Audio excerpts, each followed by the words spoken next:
Welcome to this week's edition of Campus Connection. I'm Jacqueline Luna. And I'm Brianda Sanchez. This weekend, the annual powwow celebration returned to CSULB after last year's controversy with the Union Weekly. Lene Sanchez has the story. Many people came together to celebrate the 42nd annual Cal State Provna Powwow.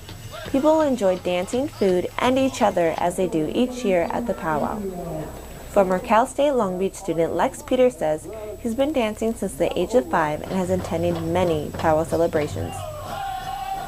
What I enjoy the most is seeing friends and family that I've met last year, and they come out to dance and to dance for those individuals that cannot dance and would like to, and so I dance for them. People who enjoy and love the Indian culture came out and participated in powwows to get a taste of the Native American traditions. Last year's controversy still lingers among many powwow participants. The Union Weekly calls a backlash last year when reviewing the previous powwow negatively, according to the Native American community. American Indian Studies professor Cindy Alvitre says that the Union Weekly is notorious for their freedom of speech. This is a student-run powwow. This is organized, it's planned by the students, it's managed, and for them to come and say these kind of things, the ones that it really hurts is our students. Because our students work very hard. The American Student Council took the proper precautions this year to avoid a similar incident by providing a press package focusing on educating the public.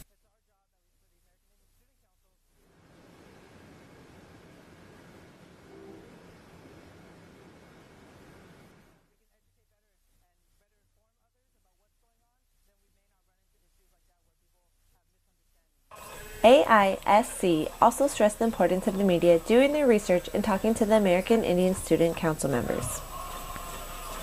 I would like those people to come out and be able to have an open mind and look at everything and absorb the culture and ask questions.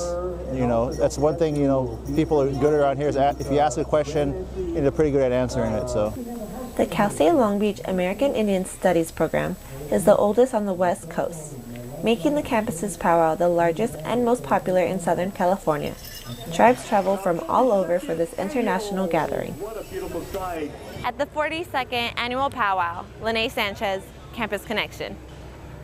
If you're a fan of art or just want to explore your creative side, you might want to check out one of Long Beach's most popular events, the Art Walk. Taylor Bell tells us more.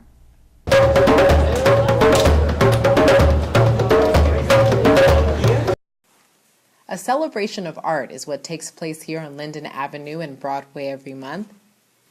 Artists from all over Long Beach come and showcase their artwork, including one of CSULB's most recognizable faces. I've been doing this actually for the last 2 years now, so every second Saturday I'm out here. Rathal is known for his face painting and symbolic artwork on campus. All my art that I've done on campus has been about promoting peace. I've been protesting the war by making artwork. The art's a reflection of my positive positivity. I want to reflect beauty in the face of all this negative things going on in the world. All different types of artists can be seen here, from ceramic artists to musicians,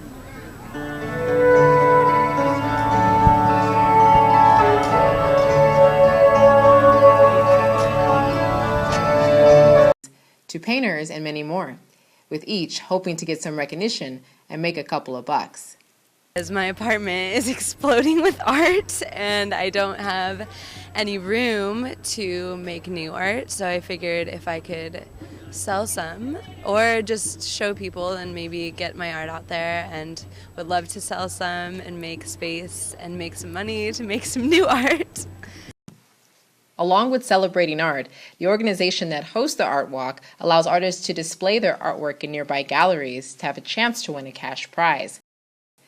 Children, adults, and even family pets came out to stroll through the usually busy street-turned-art gallery. Admission is free and the event starts at 4 p.m. You can catch the Art Walk every second Saturday of the month.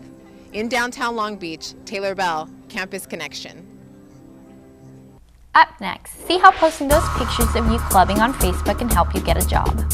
Also, confused on the political candidates? Lizelle Beltran sits down with political science professor Charles Noble to give you a rundown to election 2012. And later, although the Lakers aren't doing well, one Long Beach grad continues to cheer on the team as a Laker girl. Never look a howler monkey in the eye. We built the entire library out of recycled bottles. Fried ants are delicious. We finished a clinic in a rainstorm. Really? That was a confidence builder. My students actually ended up teaching me. So I learned this dance. I'll show you this dance. In La Keg, à la Kin. The classroom was more of a class tent.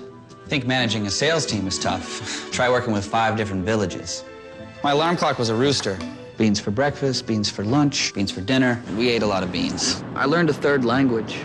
My seatmate on the bus was a goat. Always include the village elders. Always. My morning commute was by canoe.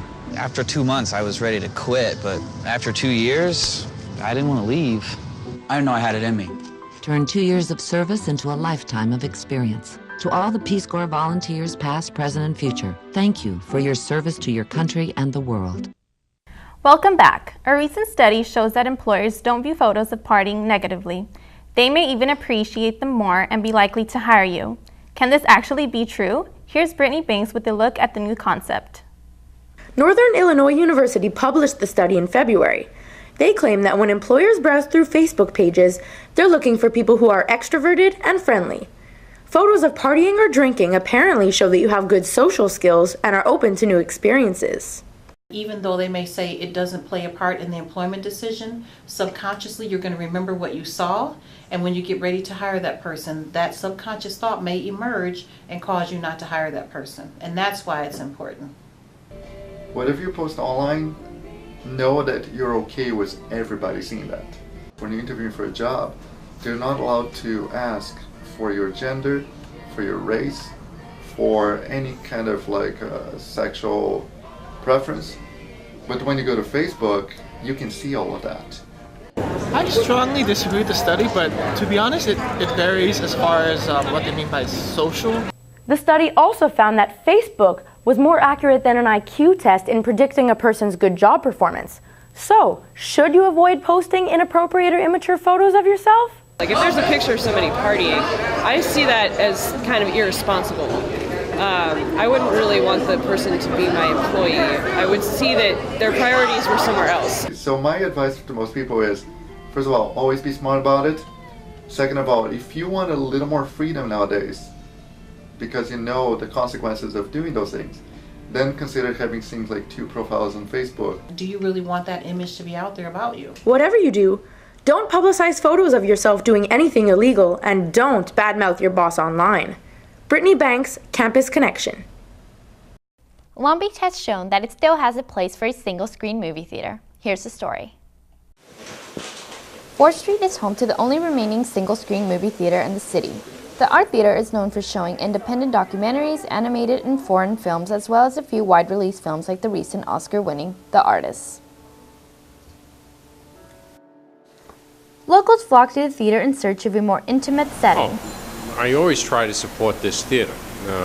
It's nice. It's like a smaller theater, almost a family theater, and a good way to see some movies that are kind of out of the norm and aren't playing at 3 or 4 screens at the local multiplex. The historical landmark opened its doors in 1924. Mark Vidor and Jan Van Dys took ownership of the theater almost 4 years ago, knowing very little about running a movie theater.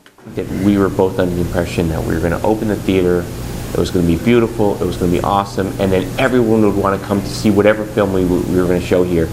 And at the same token, I think that we thought it was a lot easier to get the films that we wanted to get and hold them for the times we wanted to hold them. And we just thought, oh, this is going to be okay, we want this film, and they're just going to send it to us, and it's going to be awesome, and everybody's going to show. A lot of people still appreciate that 35mm film analog that is not digitized, but unfortunately it's a tougher way to project it because more moving parts. The theater survived the recession, and despite undergoing a $1 million renovation, it has stayed true to its roots. Gadara has been a regular at the Art for the past 8 years and welcomed the renovation. before they renovated, it was, they played a lot of good movies, but it was still, it's kind of like going back to the 1980s or something as far as how it looks and how it felt. So they did a great job. It's beautiful inside, and they do a really good job with keeping it up and making it look as good as the movies they show. So.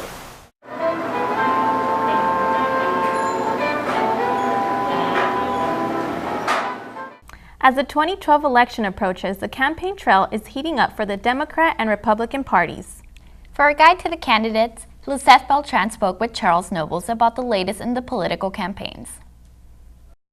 The 2012 presidential election is just around the corner, and with 4 candidates running for the GOP nomination, delegates at stake, primaries and caucuses, it can get a bit confusing. But the 2012 election doesn't have to be so complicated. The GOP has 4 candidates running for the Republican nomination.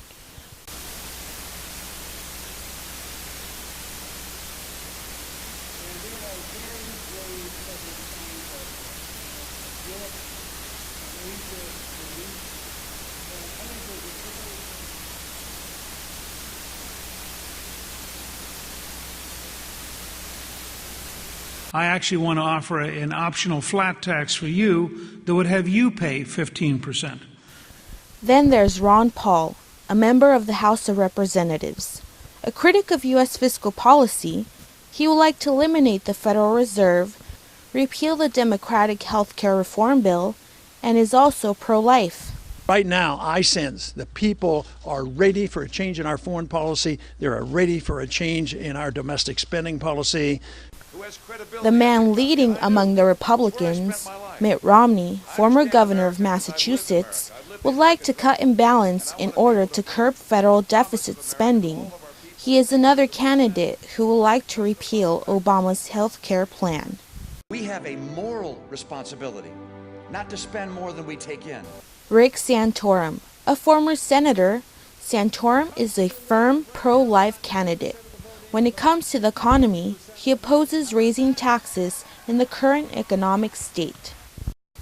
Incumbent President Obama is campaigning for a second term. Here's where he stands on the issues. He would oppose any amendment that would overturn Roe v. Wade. He passed the Affordable Health Care Act and believes it will take some time before the economy fully recovers, making this one of his reasons why he believes he should be reelected. If you've been on time on your payments, if you've done the right thing, if you've acted responsibly, you should have a chance to save that money on your home. And while the candidates are hard at work campaigning, numbers are what really tell us how successful their campaigns are. The number of delegates each Republican candidate holds stacks up dramatically. Leading with a small margin, Romney holds the most delegates among his fellow GOP candidates, with over 400. While Santorum trails behind with over 200. Gingrich and Paul have a large gap between them and Romney, with Gingrich at barely over 100 and Paul at a little over 60 delegates. And as the battle heats up among the GOP candidates, Obama has a number of delegates pledged to his candidacy, with over 1,600 delegates. With the number of primaries yet to be held in the upcoming months, and the November presidential election, many voters still have time to choose and pick who they would like to see in the White House. And I'm here with Professor Charles Noble, political science professor at Cal State Long Beach. Welcome. Thank you. So, Super Tuesday happened not too long ago. What can you tell me about Romney sweeping the delegates? What do you think about that? Well, I think Super Tuesday shows two things. One, Romney's much better organized than the other candidates. So sweeping the delegates is in part a function of his on-the-ground organization in all parts of those states. But at the same time, if you look at the vote against Romney, you still see the weakness he has in terms of solidifying the Republican coalition. There's still a good deal of concern on the part of Christian conservatives, social conservatives, and libertarians that he's not their candidate. So you see both things at the same time. Okay. Paul and Gingrich, they still need over 1,000 delegates to win the nomination. Do you think they still have a chance? They never had a chance. Neither one is in it for the nomination. Paul's in it partly to make a point, partly because he likes running for president, partly because he has a very passionate, though about 10% of the party base, and Gingrich is in it because he's Newt Gingrich. I don't think either of them were ever really in line to be the Republican nominee. I don't think Santorum will be the nominee either, but I think that at this point, the opposition to Romney has settled on Santorum as the only viable alternative, so I think Gingrich and Paul are essentially done. Why do you think Santorum will not take the nomination? I think that if you look at the states to come and you look at how well Romney's organized in those states and you just do the math, he looks to be on a rather straight line towards winning enough delegates for the nomination. I think the Santorum strategy is that he'll go to the convention not with a majority of delegates, but with enough delegates that he can convince some of the already pledged delegates and the Republican superdelegates to step back from their commitments to Romney. I don't think that's really viable. I think Romney will be the nominee. So Romney has been the front runner for the Republicans. A recent poll by ABC News said that he is more favorable among the American public compared to Obama. Why do you think that is? Well, first of all, in all these polls that are occurring now, I think you have to take them with a giant grain of salt. Obama is a known quantity, so people have their impression of Obama. And to a significant extent, Obama's favorability ratings are related to the performance of the economy, to things happening in the world, whereas Romney's not, in the public's mind, responsible for anything. So it's just a question of, is he a nice guy? What do I think about him? I also think those polls bounce around quite a bit. So I think from a political science point of view, 8 months out from the election, questions about candidate favorability are pretty thin in terms of evidence of anything that's going to happen. Thanks, Charles. Thanks for the time. My pleasure. Back to you, Jacqueline. Coming up, a celebrity director dropped by CSULB to talk to students about his new movie. And still to come, we caught up with former Long Beach student turned Laker girl. California's population depends on high-quality health care. At California State University graduates professionals in the business of medicine who keep the system operating 24/7. Cal State Stanislaus graduate Pam Cahaley is president of Anthem Blue Cross. The value of that education relative to the cost is phenomenal. I would put my money on the CSU system. The California State University system has been working for California for 50 years. Welcome back. Program Council is known for putting on some cool events throughout the year. Last week was no different. Adriana Rosales tells us more in this week's entertainment news. Thanks, Brianda. Known for his roles in Terminator and Tombstone, actor Michael Biehn stopped by CSULB to show students his first directed movie.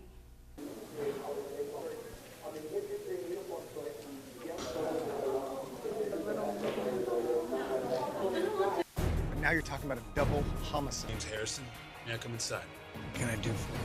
She's wanted in connection with a homicide. You seem nervous. You seem nervous too. We are doing some movies. You know, when understanding he can't do something, he doesn't.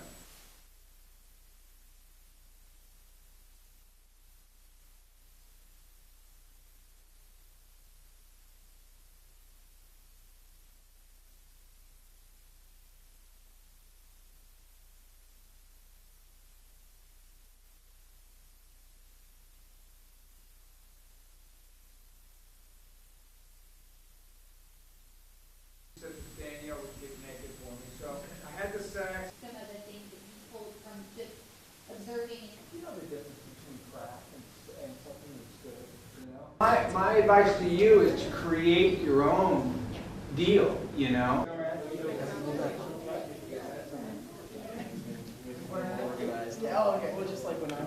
The auditions for the Rags to Rhythm fashion show took place last week at the University Ballrooms. The fashion show organizers are also looking for designers who would like to show the clothing line in this year's show. The applications are due March 23rd. And for all the poets out there, Program Council will be hosting Poets Lounge, an open mic event for students to express themselves. The event will take place March 15 at the Student Union from 8 to 10. That's all for entertainment. Back to you. The Lakers are having a tough season, but the Laker girls never disappoint. I got a chance to speak with Jennifer Albanue about her new life as a Laker girl.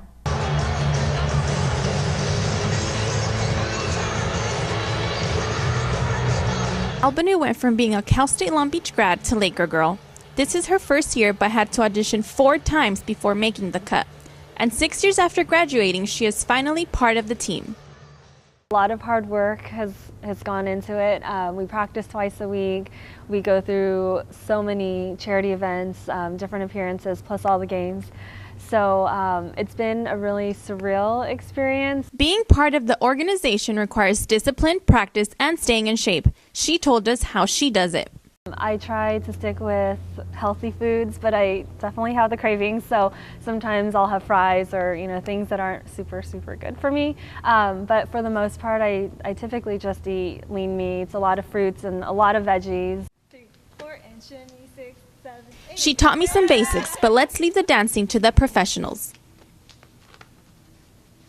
Part of her role as a Laker girl are special appearances. She is looking forward to the viewing parties for away games that they will be hosting. Inviting fans to come and watch the away game together at the viewing party. Albany plans to audition this July again and says that this experience is something she will always treasure. Something that I can look back on 20, 30 years from now and see myself or just know that I did it and achieved my goal. Brianda Sanchez, Campus Connection.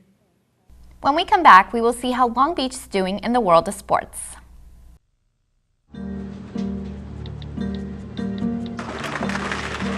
You can't text and pay attention to the world around you, and you definitely can't text and drive. Every year, deaths due to distracted and negligent driving are increasing. In fact, while drunk driving rates have dropped greatly, negligent driving fatalities have skyrocketed. Find out more at negligentdriving.com. Welcome back. Long Beach has been making headlines in the world of college sports these days. Here's Sarah Kim with the latest. Thanks, Jacqueline. Long Beach State men's basketball team won all 3 of the Big West Conference tournament games, defeating UC Davis 80-46 and UC Irvine 68-57 and UC Santa Barbara 77-64. The team celebrated their win at Legends while waiting for the selection show. The 49ers held their heads up high after their win at the Big West Conference as they drew a number 12 seed.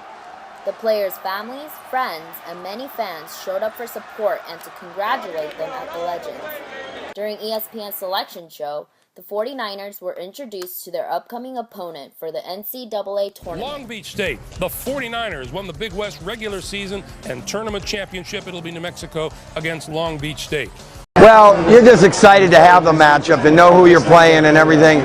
Obviously, when you're a small school, you love to play against the big schools, but basketball's changed so much, you understand that it doesn't matter what the jerseys is. New Mexico's a big school. They play at a high level, and it's a big challenge for us, but our guys are excited to go try it.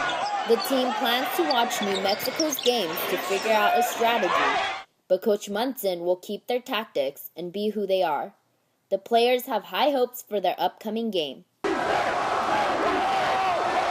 We wanted it real bad. I mean, we had 2 goals when the season started, and it was to win the Big West tournament and make a deep run in NCAA. So we got 1 done, and there's 1 to go. Aside from the coach and players, President F. King Alexander did not fail to show school pride and spirit. I feel so great for our seniors. They've worked so hard. A bunch of great kids, a bunch of great students. They're all graduating. We couldn't ask for anything more from them. And then to win last night in an arena that seemed like a home court advantage in the Honda Center because it was 90% Long Beach State. This is fantastic. And it's what our kids deserve. You know, our kids work hard, our students work hard, and they're all doing everything they can to graduate with good quality, high quality degrees. And this just adds, just puts extra venom in just everything we do. When you look at Long Beach State, they went out and played people early in the year. I mean, big people like Kansas, like Pitt on the road, like Louisville on the road, like Xavier. The fact was, they just felt that if I beef up my schedule, Dan Munson, it's going to help us do better to do what? Win the conference tournament, which they did, and now they are in, and they're going to be a very dangerous team with Casper Wares. The 49er men's basketball team is stepping its game up as the team faces the New Mexico Lobos in Portland, Oregon. Go Beach. Sarah Kim, Campus Connection.